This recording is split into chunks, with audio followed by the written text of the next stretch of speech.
Je suis très heureuse de vous retrouver aujourd'hui dans un lieu chargé d'histoire, de silence et de prière, la chapelle des Jésuites, juste derrière moi, ici à Québec. Un lieu où la pierre, la lumière et le souffle spirituel nous invitent à ralentir et à ouvrir notre cœur. Restez avec nous, car à la fin de l'émission, nous rencontrerons le Père Pierre Bélanger qui nous aidera à mieux comprendre l'âme et la mission de ce lieu. Mais avant cela, nous irons à la rencontre d'une communauté nouvelle fondée ici même à Québec, la communauté de l'Amen. Une communauté marquée par la joie, la simplicité et une présence lumineuse auprès des jeunes. Et, en ce début de carême, on vous propose une réflexion de Monseigneur Juan Carlos pour mieux entrer dans cette démarche spirituelle. Restez avec nous, Lumière du Monde commence maintenant.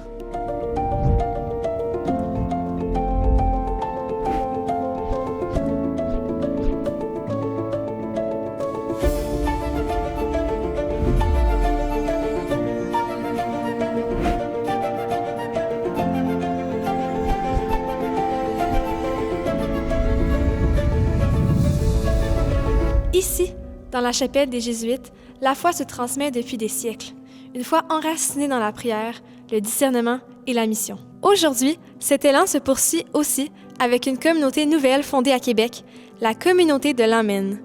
Une communauté dont ses membres témoignent d'une foi joyeuse et profonde qu'ils nous partagent avec le sourire et le cœur ouvert. Comment ça s'est passé ta journée? Ce Christ Amen-là, c'est celui qui frappe à la porte des cœurs. Qui veut faire alliance, qui veut venir se révéler dans l'intimité. On cherche tout le temps le lieu où on arrive à la maison. Je me suis sentie chez moi et je savais que j'étais à ma place. J'ai retrouvé mon rire d'enfant. Oui, oui.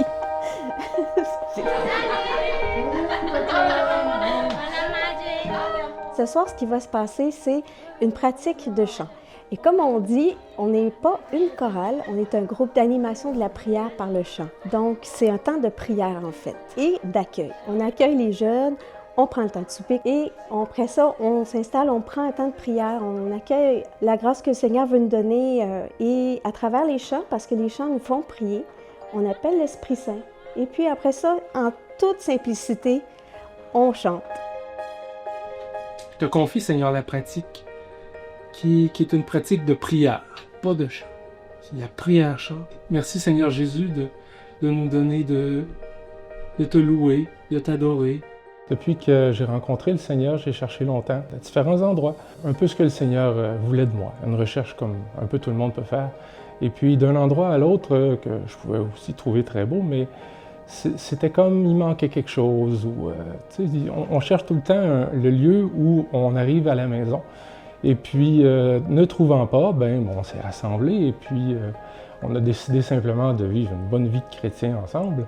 Et tranquillement, au fil du temps, simplement la communauté de l'Amen a émergé du milieu dont on vivait. Et puis, de toute évidence, d'expérience, on peut dire que je me sens chez moi, je suis très heureux. Et tu le dis, sans toi, on ne peut rien faire. Et c'est tellement vrai, Jésus. On peut faire toutes sortes d'œuvres, mais ce seraient les nôtres, alors que nous, on désire que ce soit les tiennes. Toujours.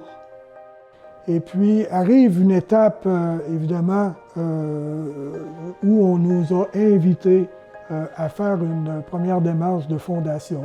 Il faut savoir que déjà, à partir de 1999, donc, on vivait ensemble, plusieurs. Marisol est arrivée en 2001. Et puis donc, en 2003, c'était la première étape de fondation. Première étape qui permet de dire, on va nommer quelque chose qui se vit. Et ce qui fait qu'on a eu un temps, je dirais, d'approfondissement. Dans une vie un peu plus cachée, pendant à peu près 16 et 17 ans de temps. Alors ici, c'est la salle à manger. On reçoit une fois aux 2 semaines, les mercredis soirs, tout un beau groupe de jeunes et moins jeunes, dépendamment. On accueille tout le monde. Alors ici, c'est la cuisine, c'est là que se préparent les repas. On aime toujours aussi offrir le repas parce que c'est un temps fraternel vraiment privilégié avec les jeunes. C'est un temps vraiment où on s'accueille les uns les autres, on les accueille, ils reviennent de l'école. Souvent, je vais les chercher. C'est une vie de famille, on peut dire, là. Non, mais qu'est-ce que tu veux? Je veux qu'il y en ait assez de tout le monde. Comme on dit, un arbre, ça pousse dans les deux sens. Hein? Il y a la partie visible et puis il y a la partie aussi qu'on ne voit pas, qui est tout l'arbre qui pousse par en bas, hein, qui fait ses racines. Alors, c'est un temps d'enracinement. Et puis, de telle sorte qu'à partir de 2019, s'est amorcée une deuxième étape de fondation, plus officielle, plus formelle, avec l'accompagnement évidemment du cardinal et de ses évêques auxiliaires. Et puis, il y a 2 ans, le cardinal nous a accordé la reconnaissance pastorale, reconnaissant la valeur du vécu. Esprit Saint, saisis-moi, fais de moi ce que tu voudras. L'Amen, c'est un engagement, c'est un chemin de vie. L'Amen, c'est quelque chose qu'on dit souvent à la messe, Amen, Amen, Amen. Je ne sais pas si on réfléchit beaucoup à ce qu'on prononce, à sa signification, mais si on dit Amen, c'est pas seulement oui, je suis d'accord, c'est oui, je le veux, oui, je le reconnais comme bien et je le fais mien. Et c'est important de toujours avoir ça à l'esprit, parce que si on s'y engage en parole, il faut le faire en acte aussi, sachant très bien qu'on est imparfait, mais c'est toujours un objectif qu'on a, de vouloir être cohérent avec ce Amen qu'on prononce là.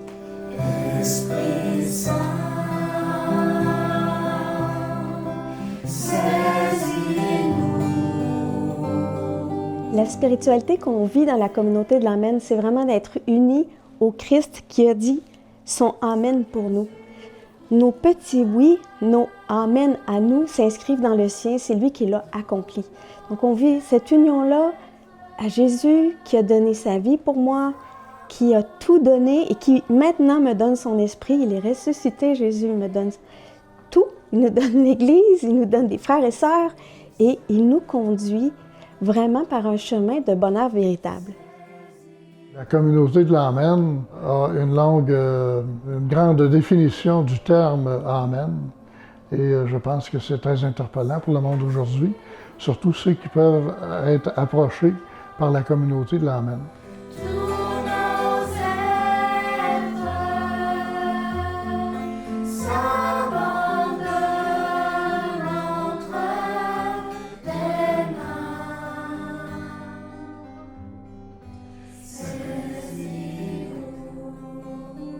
C'était quoi la question, donc? Qu'est-ce que ça t'apporte? Il voulait savoir à quelle heure on mange. Je l'ai bien répondu. OK, bon, c'est bon, si ça fait la job.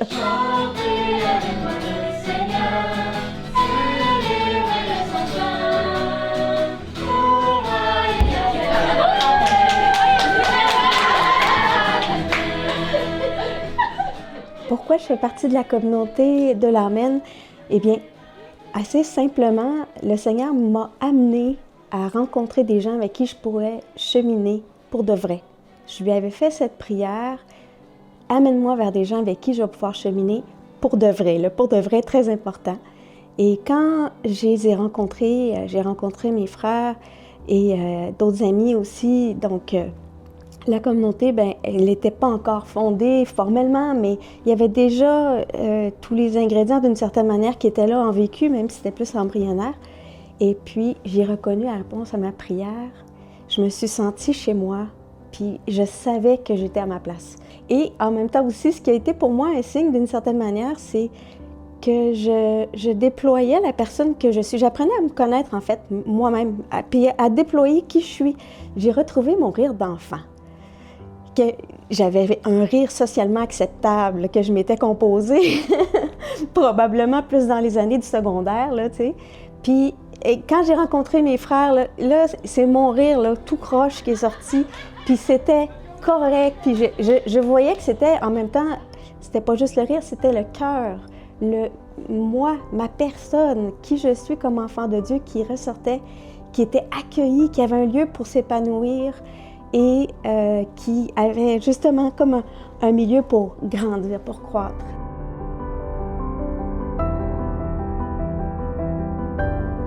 Tout peut se résumer à 3 mots. Viens, voit et va.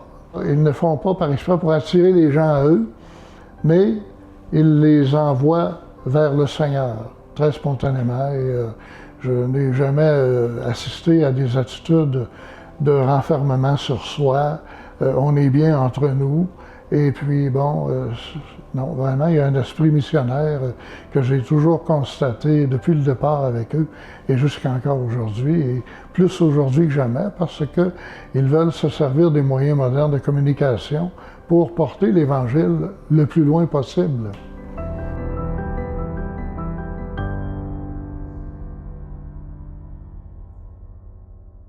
La croix de la communauté, elle a un petit peu de vécu. Je l'enlève jamais. Ah, c'est très petit, mais quand même, Jésus est là, il frappe à la porte. Alors, Seigneur frappe à la porte de nos cœurs, frappe à la porte de mon cœur, à la porte de tous les cœurs, et il nous invite donc à la mission. Derrière, c'est l'hostie, qui est sa présence réelle. On a le bleu aussi, même si on ne le voit pas très bien, mais c'est la présence, la douce présence de Marie qui a été le premier stensoir. Dans le fond, c'est elle qui a porté Jésus et qui est toujours présente à nos côtés, bien que souvent c'est de manière discrète. On a le rouge et le bleu dans la croix, qui est le don de la vie du Christ jusqu'au bout dans sa miséricorde.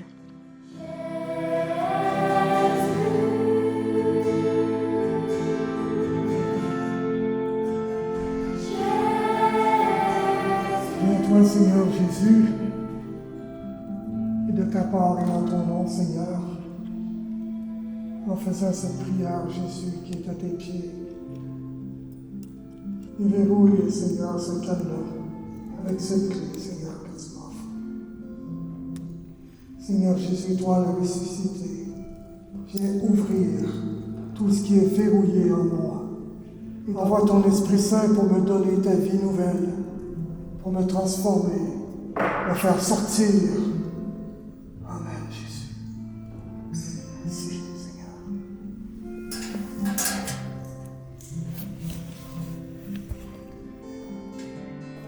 Et puis avec la communauté de l'Amen, ce que je trouve intéressant et ce que je retrouve chez eux, c'est toute la dimension de la fraternité et de l'accueil.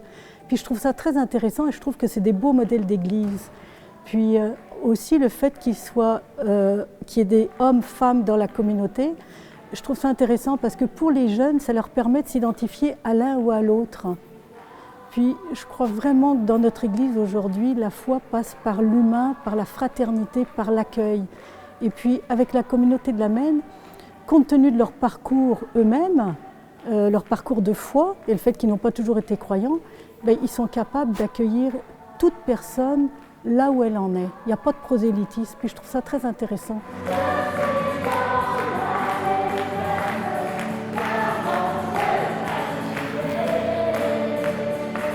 Moi, ce qui me rejoint de la communauté de l'Amen, c'est que c'est une communauté vivante et pleine d'espérance. Ils sont à l'écoute des gens qui les côtoient. Ce que j'apprécie, c'est que je sens que Dieu est là. Puis c'est toujours ça qui me ramène, je dirais, comme quand j'hésite entre deux activités ou je me sens fatiguée, est-ce que oui, j'y vais, mais je sens tellement que Dieu est là au cœur des jeunes qui viennent participer à l'Amen, à leurs activités. Je suis comme, faut que j'y aille. J'ai besoin d'y aller. C'est une de mes portes d'entrée vers le Seigneur.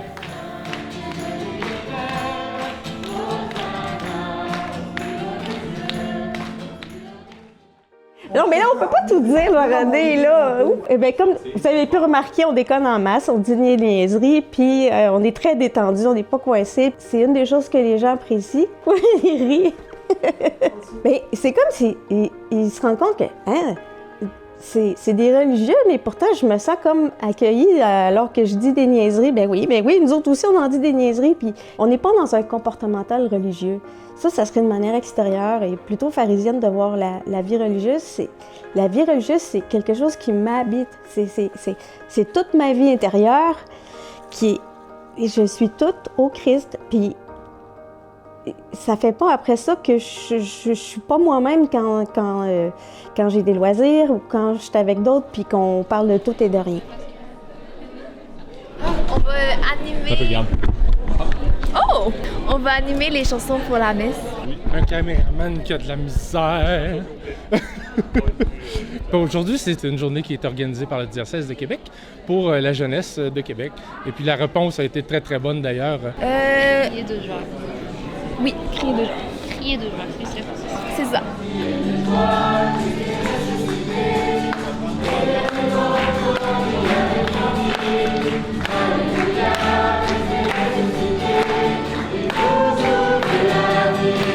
Alors, je suis Nanta, je viens de Madagascar, je suis au Québec depuis à peu près 2 ans et demi. Vous voyez, chez moi à Madagascar, j'étais déjà croyante. Sauf que la croyance était dans ma famille depuis le début, c'était comme il faut que tu crois en Dieu, il faut que tu pries. Le il faut, c'est comme si c'était obligatoire. Et moi, je cherchais le pourquoi je dois prier. Et c'est avec eux que j'ai retrouvé ça. Je peux vraiment intérioriser, je peux poser toutes les questions que je veux. Ils m'aident vraiment beaucoup dans ma foi, fait qu'avec eux, j'ai vraiment grandi spirituellement parlant. Pour moi, la communauté de l'Amen, c'est la ferveur qui se traduit en autant d'attitudes et de comportements, d'accueil et d'accueil inconditionnel des gens. Pour moi, la communauté de l'Amen, c'est une communauté d'évangélisation, une communauté missionnaire. La communauté de l'Amen, pour moi, c'est une œuvre pour laquelle j'ai le goût qu'on dise s'il y a un fondateur, parce que souvent, ça nous est demandé. Alors pour nous, on dit s'il y en a un qui doit être le fondateur, on espère que c'est le Seigneur. Mon désir, c'est que Dieu en fasse ce qu'il voudra et vraiment le vivre détaché, de plus en plus, parce que c'est pas notre œuvre. Est-ce que la communauté de l'Amen, elle est juste pour 3 personnes, pour leur propre sanctification et la mission pour porter un peu de fruits? Ben, ça peut être ça, et si c'est ça, gloire à Dieu. Si c'est une croissance de notre vivant, merci Seigneur. Si c'est après notre mort, merci Seigneur. Quoi qu'il en soit, notre désir, c'est vraiment que Dieu en fasse ce qu'il veut. C'est pas notre œuvre, et sans lui, on peut rien faire.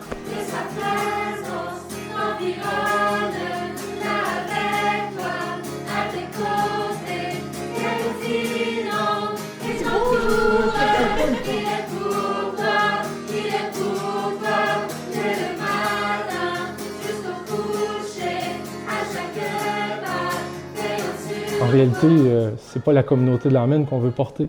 C'est simplement de faire découvrir le Seigneur. C'est lui qu'on veut annoncer. C'est pas nous. Nous, on est simplement les missionnaires, les serviteurs du Christ. Alors, la communauté de l'Amen, c'est mon chez moi.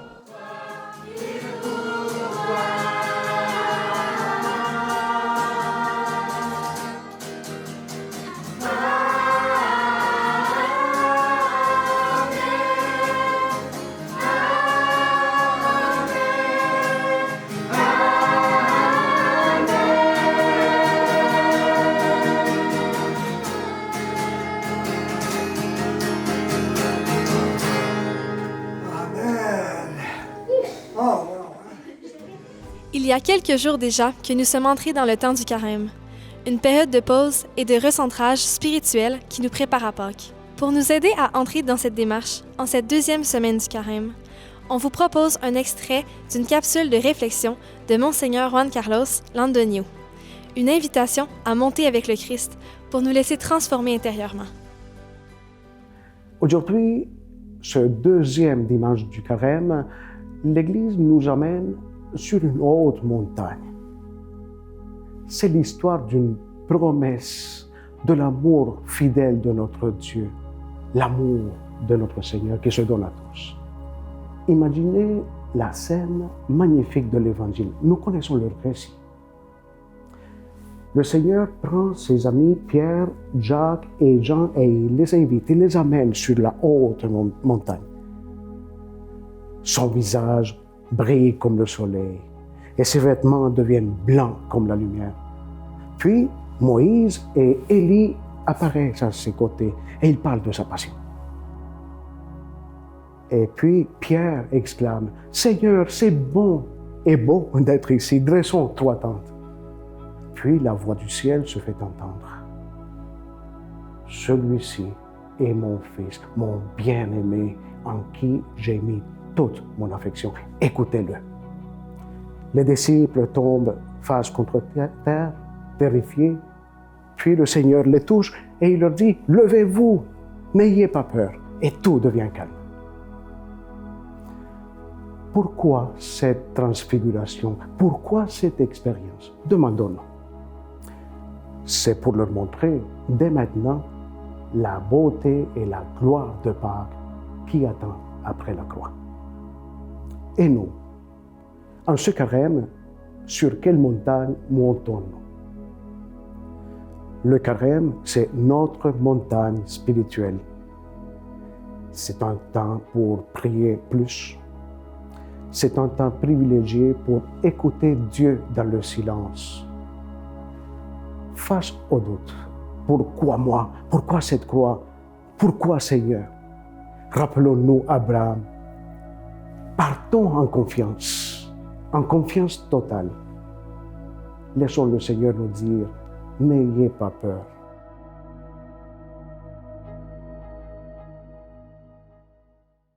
Si vous souhaitez voir l'intégralité de ces capsules et des autres réflexions de Monseigneur Juan Carlos, rendez-vous sur le site de la Conférence des évêques catholiques du Canada. Avant de conclure cette émission, nous rencontrerons ici, dans la chapelle des Jésuites, quelqu'un qui va nous aider à mieux en saisir l'âme, l'histoire et la mission aujourd'hui. Nous avons la joie de rencontrer le Père Pierre Bélanger, jésuite. Bonjour Père Pierre, merci de nous accueillir dans cette magnifique chapelle. Lorsque les gens entrent pour la première fois ici, qu'est-ce qui pourrait d'abord toucher les pèlerins et les visiteurs? D'abord, tout simplement, la beauté des lieux et la qualité artistique, je dirais, d'un grand nombre d'éléments qu'on trouve ici. Mais plus fondamentalement, je pense que ce qui touche les gens, c'est de se sentir dans un endroit de prière pas trop grand, dans lequel on sent une tradition, aussi bien pour la dévotion à Marie que pour la dévotion au Saint Martyr canadien. Effectivement, quel lieu de beauté! Pouvez-vous maintenant nous parler de l'histoire de cette chapelle? Cette chapelle a été conçue par un des grands architectes du Vieux-Québec, Baillarger, en 1817. Les Jésuites n'étaient pas encore là, ce n'était pas encore la chapelle des Jésuites. Les Jésuites ont été appelés à Québec en 1847, Monseigneur Sené, l'archevêque à ce moment-là, mais c'était spécifiquement pour s'occuper de cette chapelle où il y avait, où se rencontrait la congrégation de Notre-Dame. Et cela a duré tout le temps du 19e siècle. Les Jésuites ont continué cela et les Jésuites ont été appelés ici pour pouvoir accompagner, parce que les Jésuites ont une tradition d'accompagnement spirituel. Alors, c'était un service spirituel d'abord et avant tout que l'évêque espérait des Jésuites ici à Québec. Au 19e siècle, ça s'est passé comme ça. Mais au 20e siècle, dès le début du 20e siècle, a commencé à se préparer la canonisation, d'abord la béatification, puis la canonisation des saints martyrs canadiens. Et cela a été fait en 1925 pour la béatification, 1930 pour la canonisation. Et les gens de Québec ont été invités à participer à la préparation, au culte, parce que quand on canonise des saints, il faut montrer qu'il y a un culte populaire qui, disons, soutient cela. Alors, les gens de Québec ont été invités ici à cette chapelle pour prier les saints martyrs canadiens. Alors, c'est pour ça que dans la chapelle, on a plusieurs éléments qui sont liés aussi bien au culte de Notre-Dame, de la Sainte Vierge, et plusieurs éléments qui sont liés aux saints martyrs canadiens. Plus récemment, si on peut aller jusque-là, donc on continue, c'est un endroit qui continue de mettre en valeur pour les pèlerins ces deux éléments de pèlerinage à Marie et aux saints martyrs canadiens. Mais le centre est maintenant lié aussi à l'œuvre principale des Jésuites à Québec, qui est le Centre de spiritualité Manrese. C'est notre œuvre qui aide, qui forme des gens à être des guides spirituels selon la tradition de Saint Ignace. C'est donc une nouvelle vocation, en un sens, pour la chapelle. Quelles sont les autres activités que propose ici cette chapelle? Alors nous sommes liés à cette organisation des pèlerinages Québec, avec les Augustines, les Ursulines, la cathédrale et le Centre Monseigneur de Laval. Alors, nous offrons un ensemble de pèlerinages pour des gens qui viennent dans le Vieux-Québec pour sentir que c'est ici qu'a commencé l'Église catholique dans l'Amérique du Nord, je dirais, parce que le diocèse de Monseigneur de Laval, au 17e siècle, c'était une grande partie de l'Amérique du Nord. Mais c'est d'ici que c'est parti. Et les Jésuites ont fait partie de ça puisqu'ils sont arrivés ici il y a 400 ans, 401 ans maintenant, avec Jean de Brébeuf en 1625. Vous avez évoqué le Centre Madresse, qui est intimement lié à votre mission. Pouvez-vous nous en parler davantage? Oui, certainement. Le Centre Marèze, je le disais, est l'œuvre principale des Jésuites à Québec. Dans plusieurs endroits dans le monde, je dirais que l'œuvre des Jésuites est surtout une œuvre d'éducation avec des collèges. Et ici, à Québec, ça a été le cas avec le Collège des Jésuites de Québec. Maintenant, suite à une tradition des exercices spirituels de Saint-Ignace qui sont offerts par les Jésuites partout dans le monde, après avoir offert des retraites fermées traditionnelles à la Villa Marèze sur le chemin Sainte-Foy, le centre a été renouvelé entièrement à partir de 1976, spécifiquement pour aider des gens, et en particulier maintenant surtout des laïcs, à devenir des guides spirituels pour des gens qui veulent faire se connaître mieux eux-mêmes et connaître leur mission en tant que chrétiens dans le monde actuel. Alors, le Centre Marèze fait ça avec tout un programme sur 2 puis 3 ans, mais aussi avec toutes sortes d'activités ponctuelles qui sont basées sur les exercices spirituels, mais qui sont aussi tout à fait marquées par notre monde contemporain. Je vais donner un exemple seulement. On est en train de préparer cette année, pour la première fois, une comédie musicale. Elle s'appelle Jésus, la quête de sens.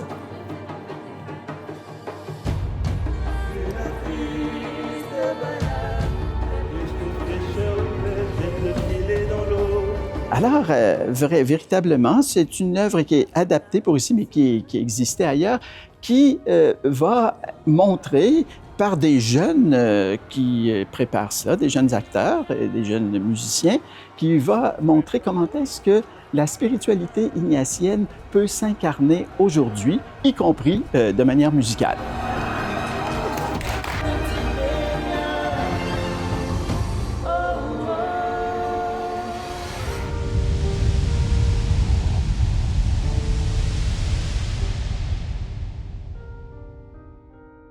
Merci beaucoup, Père Pierre, pour votre accueil et votre éclairage précieux. Alors, si vous en avez l'occasion, prenez le temps de venir visiter la chapelle des Jésuites, ici, au cœur de Québec. Un lieu de silence, de prière et de discernement. Toujours bien vivant aujourd'hui. J'en profite pour vous rappeler que nous sommes au début du carême et je vous invite à profiter de ce temps pour ralentir un peu, revenir à l'essentiel et laisser Dieu travailler vos cœurs. Bonne semaine à vous et à très bientôt sur Lumière du Monde.